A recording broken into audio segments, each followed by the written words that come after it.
بسم الله الرحمن الرحیم۔ शुरू अल्लाह का नाम लेकर जो बड़ा मेहरबान निहायत रहम वाला है। الرحمن الرحيم مالك يوم الدين إياك نعبد وإياك نستعين اهدنا الصراط المستقيم صراط الذين أنعمت عليهم غير المغضوب عليهم ولا الضالين آمين. ولقد صرفنا في هذا القرآن للناس من كل مثل وكان الإنسان أكثر شيء جدلا وما منع الناس أن يؤمنوا إذ جاءهم الهدى ويستغفروا ربهم إلا أن تأتيهم سنة الأولين أو يأتيهم العذاب قبلا وما نرسل المرسلين إلا مبشرين ومنذرين ويجادل الذين كفروا بالباطل ليدحضوا به الحق واتخذوا آياتي وما أنذروا هزوا ومن أظلم ممن ذكر بآيات ربه فأعرض عنها ونسي ما قدمت يداه إنا جعلنا على قلوبهم أكنة أن يفقهوه وفي آذانهم وقرا وإن تدعوهم إلى الهدى فلن يهتدوا إذا أبدا وربك الغفور ذو الرحمة لو يؤاخذهم بما كسبوا لعجل لهم العذاب بل لهم موعد لن يجدوا من دونه موئلا وتلك القرى أهلكناهم لما ظلموا وجعلنا لمهلكهم موعدا وإذ قال موسى لفتاه لا أبرح حتى أبلغ مجمع البحرين أو أمضي حقبا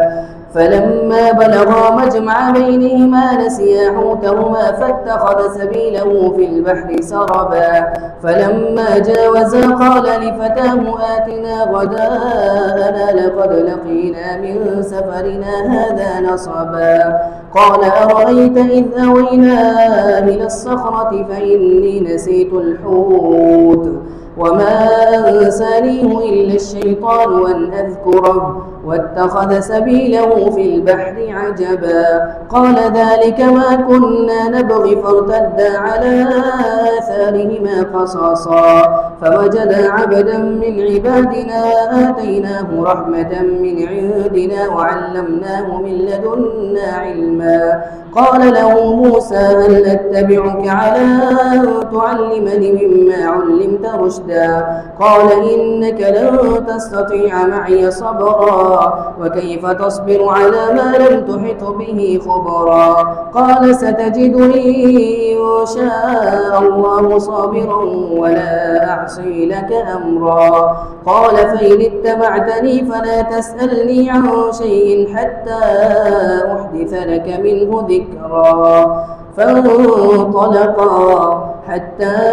إذا ركبا في السفينة خرقها قال خرقتها لتغرق أهلها لقد جئت شيئا إمرا قال ألم أقل إنك لن تستطيع معي صبرا قال لا تؤاخذني بما نسيت ولا ترهقني من أمري عسرا فانطلقا حتى إذا لقيا غلاما فقتله قال أقتلت نفسا زكية بغير نفس لقد جئت شيئا نكرا قال ألم أقل لك إنك لن تستطيع معي صبرا قال إن سألتك عن شيء بعدها فلا تصاحبني قد بلغت من لدني عذرا فانطلقا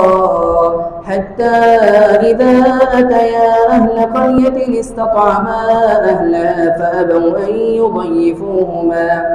فأبوا أن يضيفوهما فوجدا فيها جدارا يريد أن ينقض فأقامه قال لو شئت لاتخذت عليه أجرا قال هذا فراق بيني وبينك سأنبئك بتأويل ما لم تستطع عليه صبرا أما السفينة فكانت لمساكين يعملون في البحر فأردت أن أعيبها وكان وراءهم ملك يأخذ كل سفينة غصبا وأما الغلام فكان أبواه مؤمنين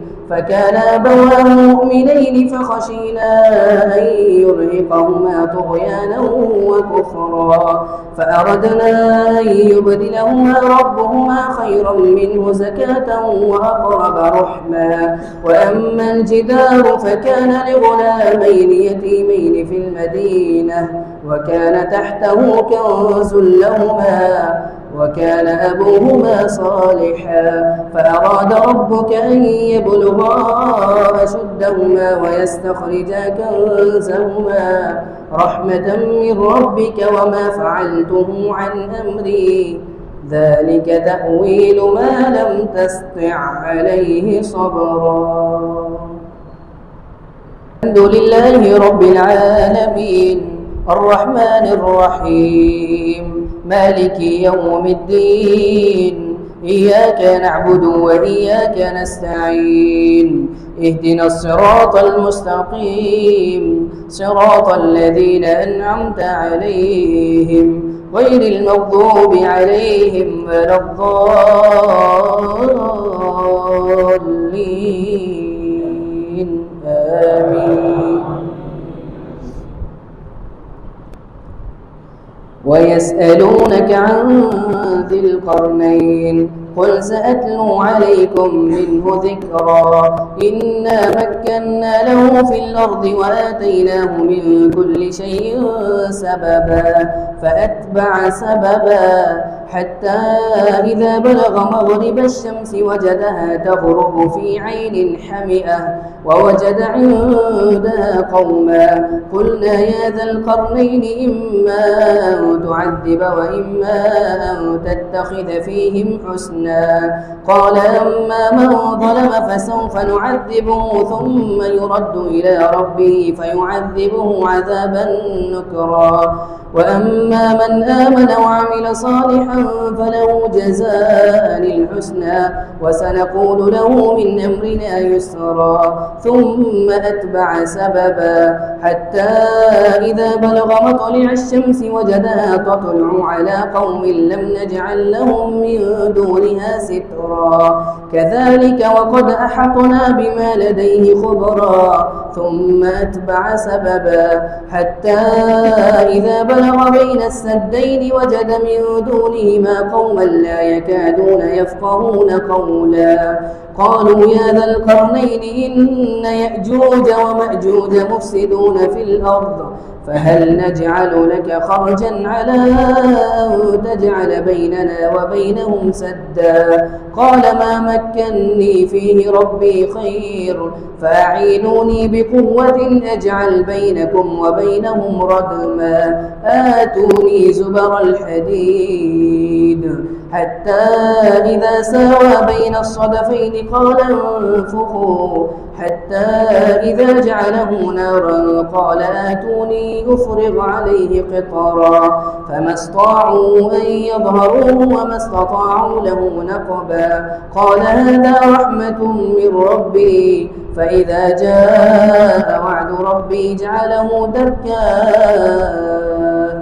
وكان وعد ربي حقا وتركنا بعضهم يومئذ يموت في بعض ونفخ في الصور فجمعناهم جمعا وعرضنا جهنم يومئذ للكافرين عرضا الذين كانت أعينهم في غطاء عن ذكري وكانوا لا يستطيعون سمعا أفحسب الذين كفروا أن يتخذوا عبادي من دوني أولياء إنا أعتدنا جهنم للكافرين نزلا قل هل ننبئكم بالأخسرين أعمالا الذين ضل سعيهم في الحياة الدنيا وهم يحسبون أنهم يحسنون صنعا أولئك الذين كفروا بآيات ربهم ولقائه فحبطت أعمالهم فلا نقيم لهم يوم القيامة وزنا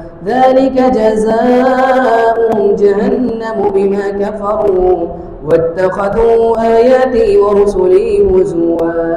إن الذين آمنوا وعملوا الصالحات كانت لهم جنات الفردوس نزلا خالدين فيها لا يبغون عنها حولا قل لو كان البحر مدادا لكلمات ربي لنفد البحر قبل أن تنفد كلمات ربي ولو جئنا بمثله مددا قل إنما